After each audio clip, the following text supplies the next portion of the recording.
Hello friends, welcome back to Aliya port. आज का हमारा टॉपिक है what is a transformer. Transformer क्या होता है? ओके, देखो हमारा जो घर है, घर में 230 वोल्ट का वोल्टेज चाहिए। ये वोल्टेज कहाँ से आती है? This voltage undoubtedly comes from a power station. Power station से निकलती है अब एक हाई वोल्टेज इसलिए निकलती है क्योंकि इस केस में ज्यादा वोल्टेज होगी तो करंट कम होगा, तो हीट कम निकलेगी, लॉस कम होगा। अब ये ज्यादा तो यहाँ चाहिए नहीं, तो यहाँ पे एक डिवाइस होगा जो ज्यादा को कम कर सके। अब हमारे घर से मान लो घर के पास कोई लाइट इंडस्ट्री है जो जहाँ पे कम इलेक्ट्रिसिटी की जरूरत है, वहां पे 11,000 वोल्ट तक की जरूरत है।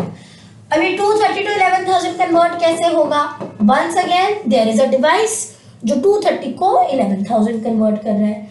फिर मान लो यहाँ आसपास भी हैवी इंडस्ट्री भी है जहाँ पे काफी ज्यादा रिक्वायर्ड है, 132,000 वोल्ट। सो उस केस में भी एक डिवाइस है जो 11,000 को 132,000 बना रहा है। तो ये जो डिवाइस है, that device is known as your transformer. So एक ट्रांसफॉर्मर क्या होता है? A transformer, I am so sorry,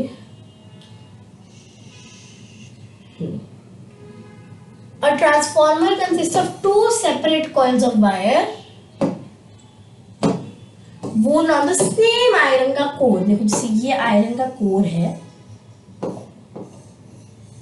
इस पे दो आयरन कॉइल्स को वोन किया हुआ है, ठीक है।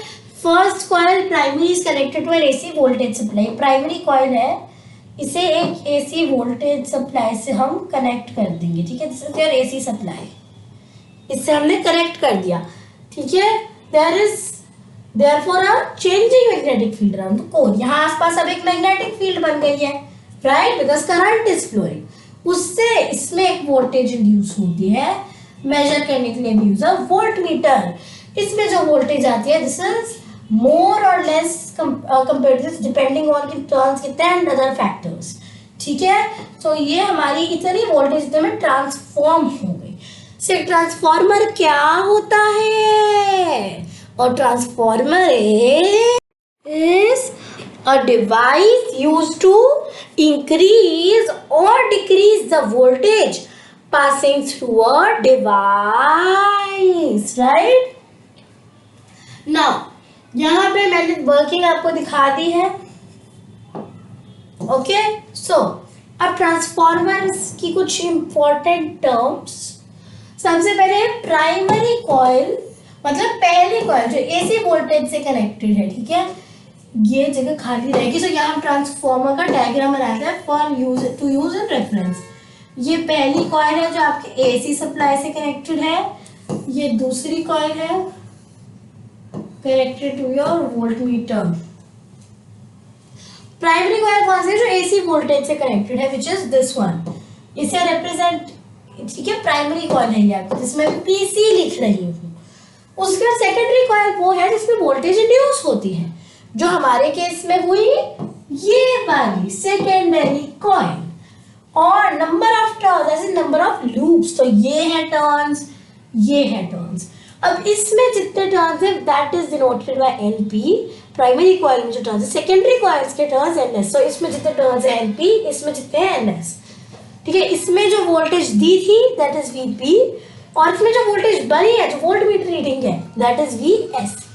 इसमें जो करंट था from the supply is IP, और इसमें जो करंट इंड्यूस हुआ इज योर आईएस, ठीक है,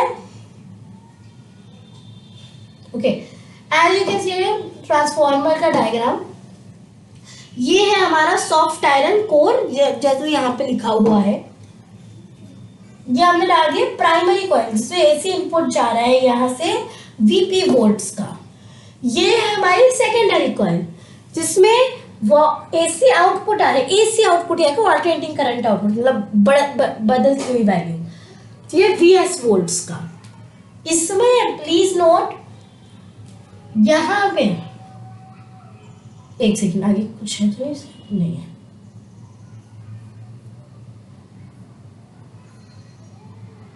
प्लीज नोट इस पे, इसकी जो वोल्टेज है डिवाइडेड बाय प्राइमरी में जो सेकेंडरी में जो वोल्टेज है डिवाइडेड बाय प्राइमरी जो वोल्टेज है, that is equal to the ratio of number of turns in secondary by number of turns in primary. मतलब voltage is directly proportional to number of turns, जितने ज्यादा turns होंगे उतनी ही ज्यादा voltage होगी।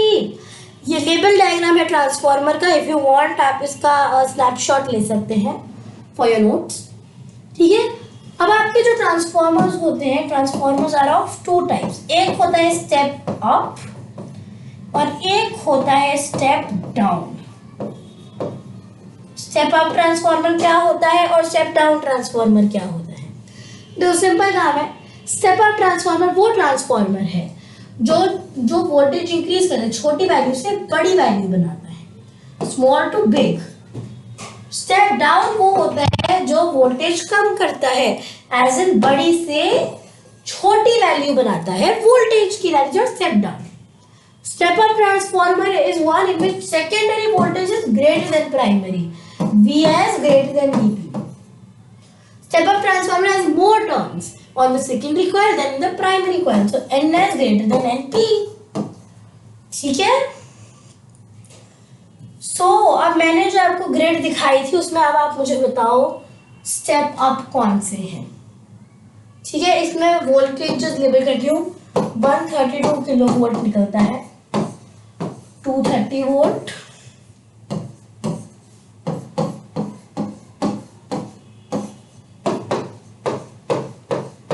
बताओ। Okay, this is your step up and this is your step up, ठीक है, right. Step up is 230 to 11,000, 11,000 to 132, ये 132 से 230 होगा स्टेप डाउन, जिसके हम अभी बात करने वाले हैं, ठीक है। स्टेप डाउन ट्रांसफार्मर वो होता है इसमें secondary voltage is less than your primary voltage, ठीक है। Vs is less than Vp, so obviously secondary coil में less turns होंगी compared to primary। Primary coil में टर्न ज्यादा है और जो हमने और इसमें वोल्टेज कम होती है, राइट। इसलिए because voltage is directly proportional to the number of turns, जितने ज्यादा टर्न्स होंगे उतनी ही ज्यादा वोल्टेज होगी, ठीक है। अगर एक डीसी सप्लाई को कनेक्ट कर दे तो क्या होगा? देखिए एसी सप्लाई से क्या होता है, एसी सप्लाई है तो फिर वेरिएंग मैग्नेटिक फील्ड बन रही है। वेरिएंग मैग्नेटिक फील्ड मतलब दूसरी कॉइल में भी वेरिएंग करंट आ रहा है ना, अलग करंट आ रहा है, अलग वोल्टेज आ रही है। अगर डीसी सप्लाई लगा दिया तो फिर चेंजिंग मैग्नेटिक फील्ड तो है, ठीक है। चेंजिंग मैग्नेटिक फील्ड इस केस में आप देखो ना नहीं है, ये यहाँ पे थोड़ा सा टाइप पर अब आप मेरी बात सुन लो, इसे इग्नोर करो। बेसिक देखो क्या होता है, जो आपकी प्राइमरी कॉइल है, प्राइमरी कॉइल से अगर डीसी करंट जाएगा तो एक कांस्टेंट मैग्नेटिक फील्ड होगी। अगर कांस्टेंट मैग्नेटिक फील्ड है, सेम मैग्नेटिक फील्ड है ऑल लॉन्ग, तो फिर क्या होगा, दूसरी में भी वही वोल्टेज आएगी, वही वोल्टेज पैदा होगी जितनी प्राइमरी कॉइल में थी, और जो ट्रांसफार्मर का पर्पस है वो डिफीट हो जाएगा। इसीलिए हमेशा ये ट्रांसफार्मर हमेशा एसी पे ही चलता है। DC supply is never given to a transformer. Transformers always work on AC supply and now you know why, ठीक है। जब हम कैलकुलेशन करते हैं सो हम अज्यूम करते हैं कि एक ट्रांसफार्मर 100% एफिशिएंट है।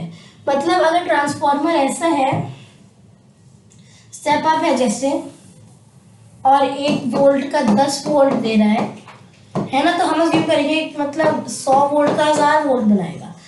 लेकिन कई बार क्या होता है कि ये कई बार होता है सिर्फ 95% एफिशिएंट है, तो फिर 100 वोल्ट का 950 ही बनेगा, 1000 नहीं बनेगा।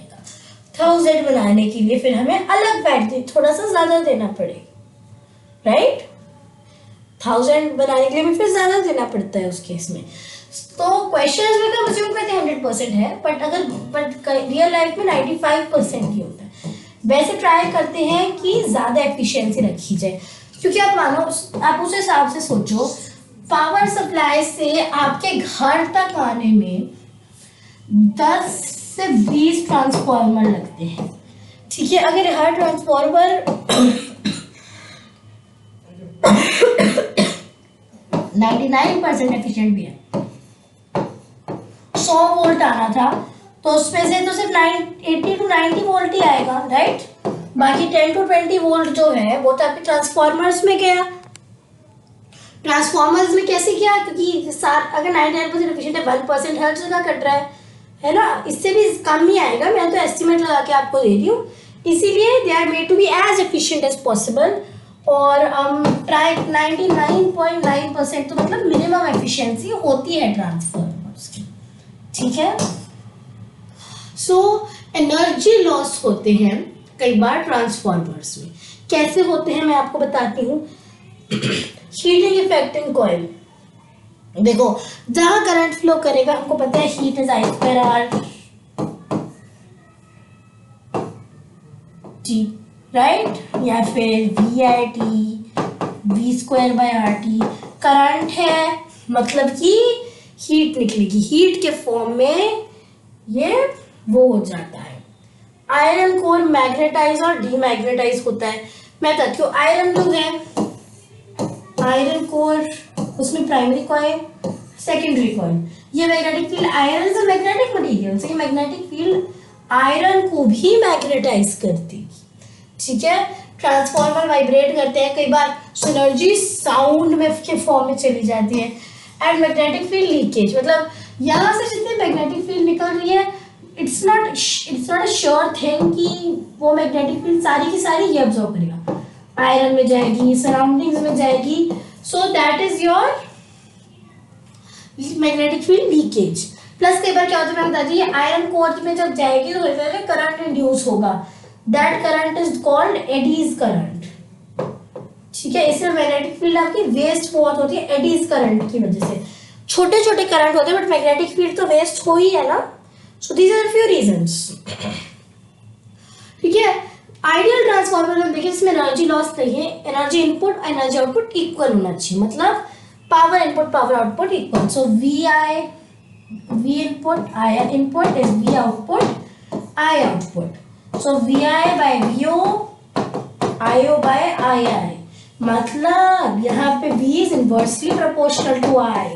इसीलिए क्या करते हैं, वोल्टेज ज्यादा रखते हैं ट्रांसमिशन वायर्स में ताकि करंट कम हो जाए। करंट कम होगा तो फिर there will be less wastage, है ना। करंट कम है तो हीट भी कम बनेगी, ठीक है। And that is what I believe, अगली स्लाइड पे समझाया हुआ है, ठीक है। ये देखो वही है, स्टेप अप ट्रांसफार्मर में वोल्टेज सेकेंडरी में ज्यादा होती है कंपेयर टू द प्राइमरी, तो मतलब current in primary is greater than the current in secondary, current decrease करता है। स्टेप डाउन ट्रांसफार्मर में सेकेंडरी की वोल्टेज प्राइमरी से कम है, वोल्टेज कम हो रही है, करंट को क्या होगा, current increases.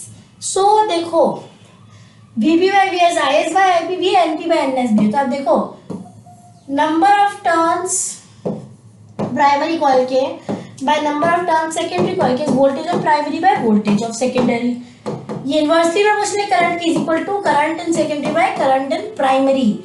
So number of turns in primary divided by number of turns in secondary is current in secondary by current in primary, मतलब current is inversely proportional to your number of turns in this case, right.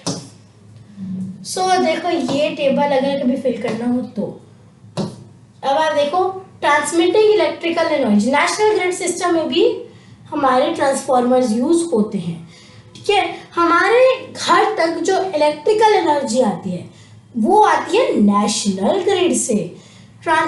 जो transmission lines होती हैं उन पे आता है आपका electricity. आपने कई बार देखे ना, जिनको छोटे बच्चे कहते हैं कि सड़क पे आईफिल टावर्स हैं, वो ऐसे करके जो टावर्स बने होते हैं ना, आईफिल टावर्स जिनको छोटे बच्चे बुलाते हैं, ऐसे ऐसे करके ये जैसे बने हुए हैं ऐसे टावर्स। ये वायर्स जो हैं ये आपकी इलेक्ट्रिसिटी कैरी करते हैं। ये वो इलेक्ट्रिसिटी है जो आपके घरों तक आती है। यहाँ कहीं किसी का घर होगा, ठीक है, मेरी ड्राइंग बिल्कुल अच्छी है। यहाँ कहीं किसी का घर होगा, वहां तक ये आता है आपका 230 वोल्ट का वोल्टेज लेकर। और एक मिनट, राइट। सो इनको कहते हैं पाइलोन्स। पाइलोन्स, ठीक है। यहाँ पे ये ट्रांसमिशन वायर्स ये जो निकल रही है ना यहाँ से काफी सारी, ये सारी आपकी ट्रांसमिशन वायर्स है। Am I right? So यहाँ पे वही नेशनल ग्रिड की बात की है जिसका मैंने भी आपको बताया था, राइट, वीडियो के शुरू में। देखो जब करंट इन वायर से फ्लो करते हैं तो क्या होगा, लेंथ ऑफ द वायर्स ज्यादा है, लार्ज रेजिस्टेंस और लंबा है, तो वायर्स हीट होनी शुरू होंगी। तो एनर्जी इलेक्ट्रिकल से हीट एनर्जी बनती है जिससे एनर्जी लॉस होगा, हेंस पावर लॉस होगा। अब ये रिलेशनशिप देखो और बताओ हम क्या कर सकते हैं। As we can see through this relationship, power is directly proportional to current and resistance. Resistance का हम कुछ नहीं कर सकते पर करंट का कर सकते हैं। अगर आप वोल्टेज बढ़ा के रखें तो फिर करंट कम रहेगा, मतलब पावर लॉस भी कम रहेगा। सो द वोल्टेज को बढ़ाकर रखना चाहिए। सो स्टेप अप ट्रांसफार्मर से वोल्टेज बढ़ती है। यहाँ पे लिखा है as the voltage is stepped up current is step down by the same factor. मतलब अगर वोल्टेज को आप डबल करते हैं, वोल्टेज को V से 2V करते हैं तो करंट I से I/2, बिकॉज VI का प्रोडक्ट सेम रहेगा, right. VI will have a constant value.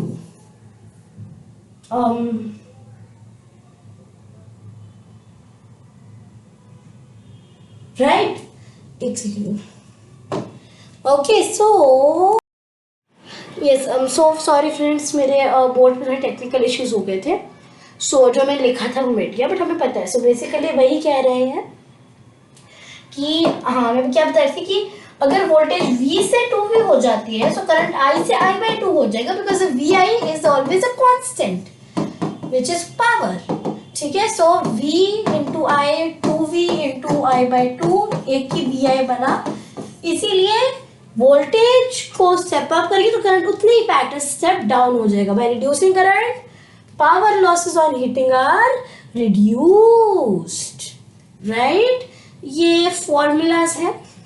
So stepping up of voltage and hence stepping down of current makes transfer efficient. और efficient हो जाएगा ट्रांसफर का, करंट कम होगा because then power loss कम होगा, ठीक है। ड्यू टू पावर लॉस कहाँ से होता है, हीट से।